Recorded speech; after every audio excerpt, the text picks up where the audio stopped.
Hello everyone, I thought I'd make a quick intro to the speed demo. I wanted to tell you a few things, kind of how it happened. Let's have a quick...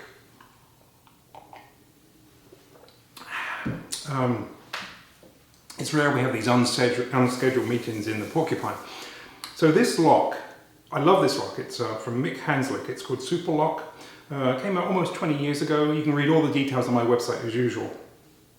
And what I particularly like about this lock is the whole routine can be done hands-off. So the spectator holds the lock keys, they do everything the magician tells them, and the magician never has to touch it once. Nothing's added, nothing's taken away. Also, another neat feature is all the keys are different. If you notice on many of these locks, the keys are all the same, which is kind of strange. The problem I had with this lock, I think it's made really well. A lot of people like this lock. The problem I had with it was I couldn't find a decent routine. There's a routine that comes, there's a few ideas that come with the instructions, and there is a routine by Wayne Dobson, but it's a little risque, not my type of scene.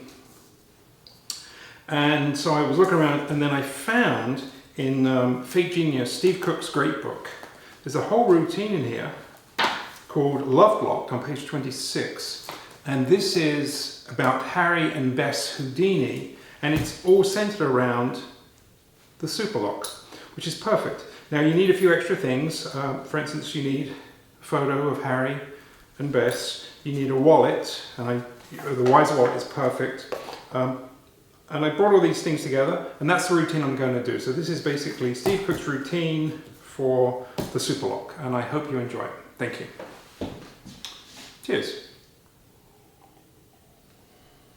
I just wanted to quickly make a comment, as I haven't watched the video now.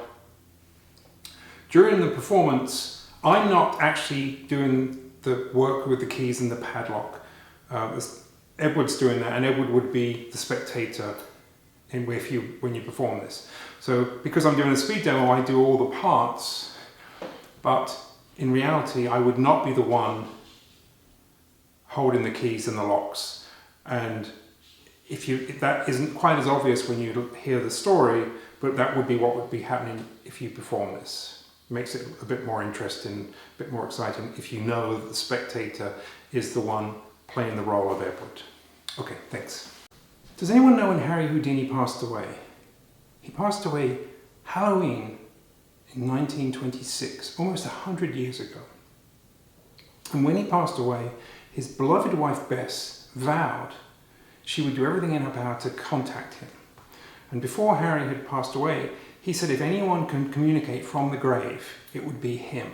And so Harry and Bess came up with a secret word they would use, and that word was believe. And every night, every year, for 10 years, on the anniversary of Houdini's death, Bess would get together with her manager, Edward Saint, and a few friends, and have a small seance in a small hotel in Hollywood, California. And they'd come into this room, and Bess would light a candle and place it in the center of the table. And the friends would sit around the table, and they held hands. And Bess would try to communicate with Harry. And for 10 years she did this. But each year there was nothing. And after 10 years, Bess bent down, blew out the candle and said, "Good night, Harry." And as far as we know, that was the last time she tried to communicate with Harry.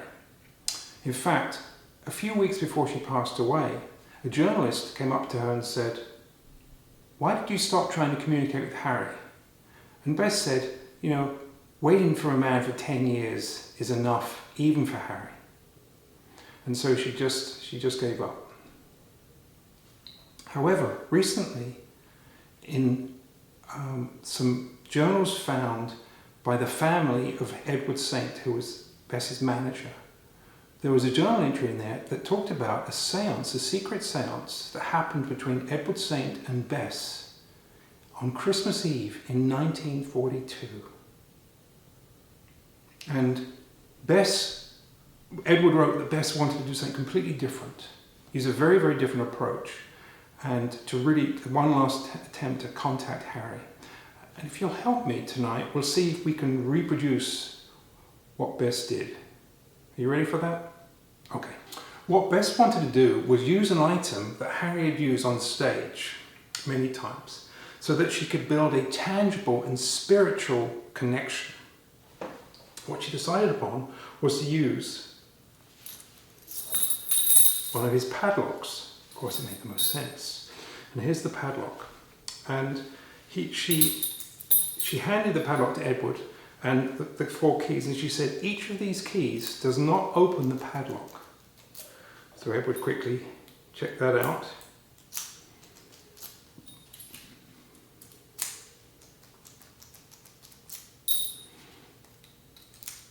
It didn't matter the order of none of them would work.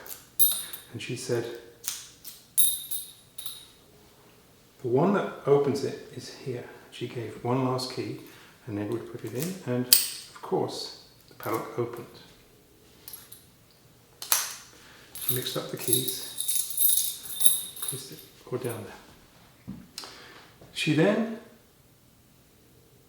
took out a wallet so that she said belonged to Harry. In fact, it had a picture of Bess and Harry inside. She had this to Edward to check out, okay? And she was going to just place it back next to her heart. Before she did, she asked Edward just to sign his initials. You sign your initials, please. In this case, I'll put Edward's name. You could have put your own initials. And then she placed it next to her heart to get as close to Harry as she possibly could.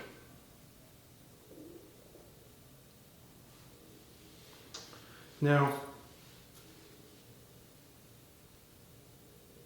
she looked heavenward at this point,